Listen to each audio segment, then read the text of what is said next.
মেধাবী যারা, আমরা অত্যন্ত গর্বিত যে এই হল ভরা মেধাবী ছাত্রছাত্রী বসে আছে, তাদের সামনে দাঁড়িয়ে আমরা কথা বলছি।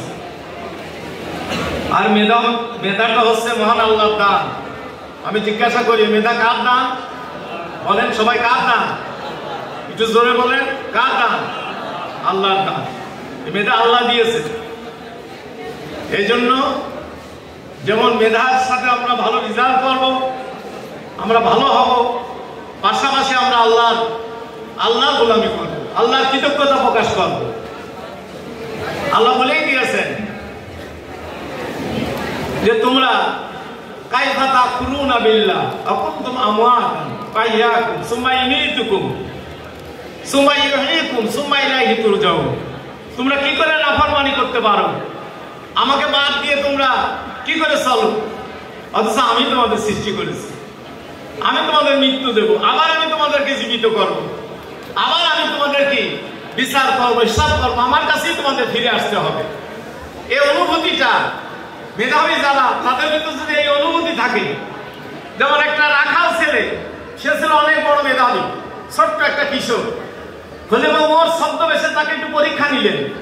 তোমরা তো মেধার পরীক্ষায় পাস করেছো, সর্বোচ্চ নিয়েছো, তোমরা পদটি নিয়েছো।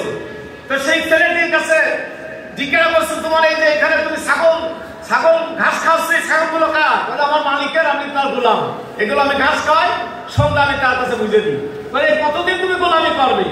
তুমি আমার কাছে একটা ছাগল বিক্রি করো, ওই টাকা নিয়ে তুমি মালিককে দিয়ে গোলামি থেকে তুমি মুক্ত হতে পারবা। তখন সে বলছে, ছাগল তো আমার না, আমি কি করে বিক্রি করবো?